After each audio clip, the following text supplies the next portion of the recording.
উনি কি চান যে মা দুর্গার মুখের আদলটা ঠিক ওর খানিকটা ওর মতন হবে, এরকম কিছু উনি চান?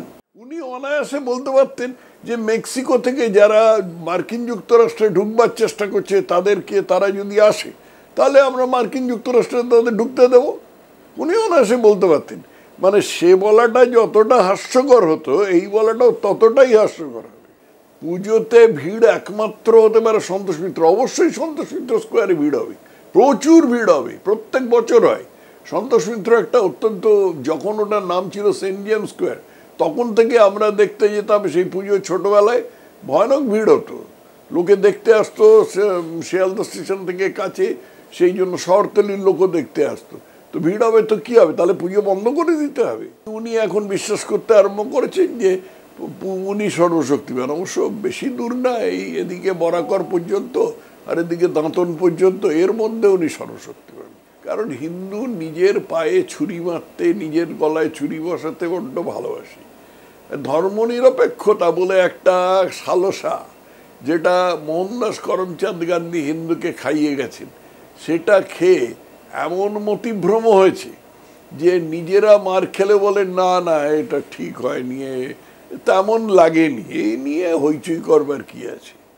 আমরা মানে কে? আমরা মানে কে? উনি কোন হরিদাস পাল যে উনি এদের অন্য রাষ্ট্র থেকে লোক আসলে তাদের তিনি আশ্রয় দেবেন? সংবিধানের 7ম তপশিলে, 7th শিডিউলে খুব পরিষ্কার করে লেখা আছে যে যে কোনো বাইরের রাষ্ট্র থেকে কোনো মানুষ আসবেন বা কোনো বিদেশি নাগরিককে ভারত থেকে বিতাড়ন করা হবে, এ ব্যাপারগুলো সম্পূর্ণভাবে কেন্দ্রের দায়িত্ব। 7ম তপশিলটা হয়েছে যে কোনটা রাজ্যের দায়িত্ব আর কোনটা কেন্দ্রের দায়িত্ব সেটাকে পরিষ্কার করে লিখে দেওয়ার জন্য 3টে লিস্ট আছে: ইউনিয়ন লিস্ট, স্টেট লিস্ট আর কনকারেন্ট লিস্ট। কোনটা রাজ্যের দায়িত্ব, কোনটা কেন্দ্রের দায়িত্ব, কোনটা রাজ্যের দায়িত্ব, আর কোনটাতে দুজনেই দুটো সরকারি কিছু না কিছু বলবার অধিকার রাখে। তো এটা সম্পূর্ণভাবে কেন্দ্রের দায়িত্ব। তো সেখানে উনি এরকম কথা একটা বললেন কি করে? উনি অনায়াসে বলতে পারতেন যে মেক্সিকো থেকে যারা মার্কিন যুক্তরাষ্ট্রে ঢুকবার চেষ্টা করছে তাদেরকে, তারা যদি আসে তাহলে আমরা মার্কিন যুক্তরাষ্ট্রে তাদের ঢুকতে দেব। উনি অনায়াসে বলতে পারতেন। মানে সে বলাটা যতটা হাস্যকর হতো, এই বলাটাও ততটাই হাস্যকর হবে বোধ হয়। আমি এই থিম ব্যাপারটা ঠিক বুঝি না, কিন্তু থিম মানে উনি থিমটা নিয়ে এরকম ইয়ে করতে চাইছেন, পুলিশকে জানাতে চাইছেন। পুলিশকে জানাতে চাইছেন মানে উনি জানবেন আর কি। ব্যাপারটা কি আমি কিছুই বুঝতে পারছি না। কেন উনি কি চান যে মা দুর্গার মুখের আদলটা ঠিক ওর খানিকটা ওর মতন হবে, এরকম কিছু উনি চান? আমি জানি না, আমি জানি না, আমি জানি না। এর মনের মধ্যে ঢুকে ওর মনে কি আছে সেটা আন্দাজ করা দুঃসাধ্য ব্যাপার। থিমের কথা উনি বলছেন, যে কাঁচি চালাবার কথা উনি বলছেন, সেটা থিমে কাঁচি কি করে চালানো যায়? থিম একটা অ্যাবস্ট্রাক্ট জিনিস। থিম তো পতাকাটে লেখা থাকে না বা কাগজে লেখা থাকে না। থিম একটা অ্যাবস্ট্রাক্ট জিনিস। থিমের ওপর উনি কী করে কাঁচি চালাবেন আমি জানি না। উনি সর্বশক্তিমান।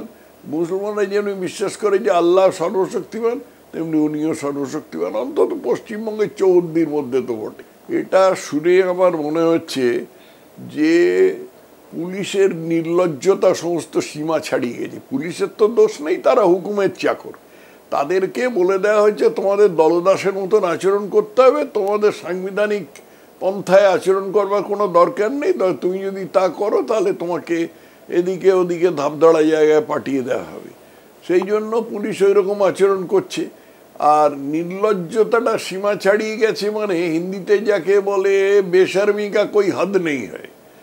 যে সমস্ত পুজো ছেড়ে পুজোতে ভিড় একমাত্র হতে পারে সন্তোষ মিত্র। অবশ্যই সন্তোষ মিত্র স্কোয়ারে ভিড় হবে, প্রচুর ভিড় হবে, প্রত্যেক বছর হয়।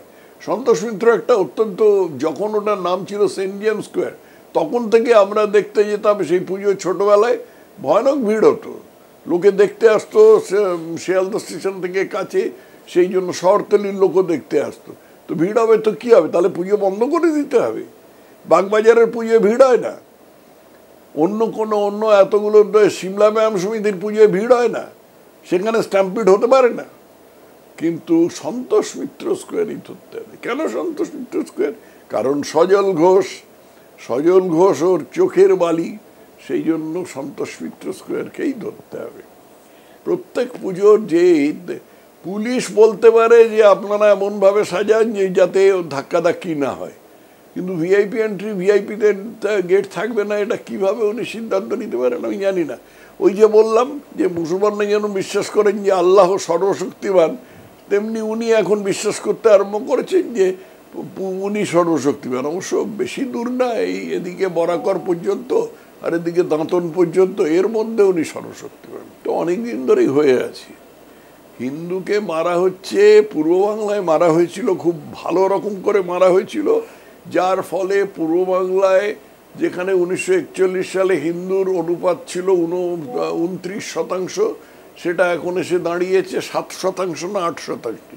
এবার পশ্চিমবঙ্গে কমেছে।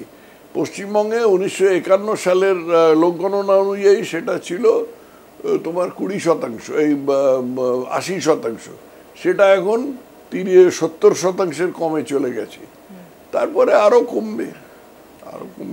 কারণ হিন্দু নিজের পায়ে ছুরি মারতে, নিজের গলায় ছুরি বসাতে বড্ড ভালোবাসে।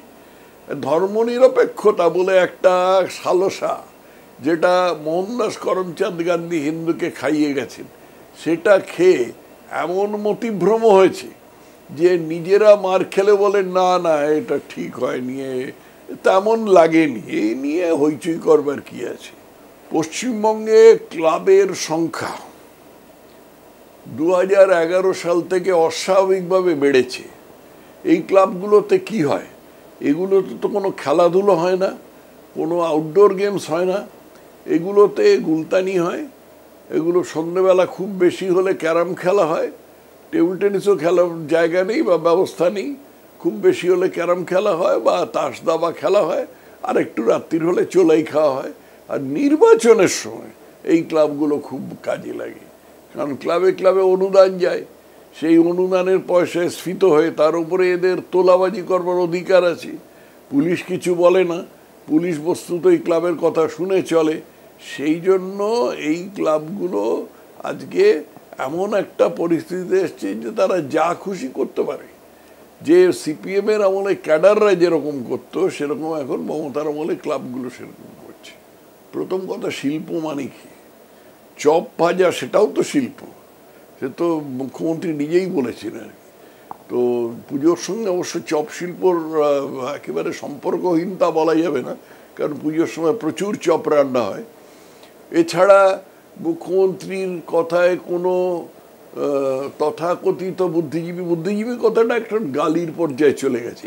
কারণ পশ্চিমবঙ্গে যে তথাকথিত বুদ্ধিজীবী যারা আছেন, যারা কোনো কেউ নিজেকে বলেন নাট্য ব্যক্তিত্ব, কেউ নিজেকে বলেন চিত্র চালক বা চালিকা, কেউ বলেন কবি, কেউ বলেন পৌরাণিক বিশেষজ্ঞ, এরা মানে এদের দুটো পয়সার লোভে এমন অবস্থা দাঁড়িয়েছে যে তারা মুখ্যমন্ত্রীর সামনে দাঁড়িয়ে দাঁড়কাকের মতো ক্যা ছি করতে ইতস্তত করেন না। তো নির্লজ্জতম কতগুলো জীব, এদেরকে কি বলবে তুমি? কারণ নির্বাচন জিততে হবে, নির্বাচন জিততে হলে গুন্ডামি করতে হবে। গুন্ডারা কেন ওর হয়ে কাজ করবে? কারণ তারা ক্লাবে চোলাই খেতে পাবে, সেই জন্য ক্লাবগুলোকে এইরকম দিতে হচ্ছে। কিন্তু এখন তোমার যে গোড়ার প্রশ্নটা ছিল যে কতদিন চলবে, যতদিন টাকা আছে ততদিন চলবে, তারপরে টাকা যখন পুরো ফুকে যাবে তখন মুখ্যমন্ত্রী ঠ্যাং ছড়িয়ে বসে থাকবে, কিছু টাকা নেই আর দিতে পারছি না, কেন্দ্রের বঞ্চনা।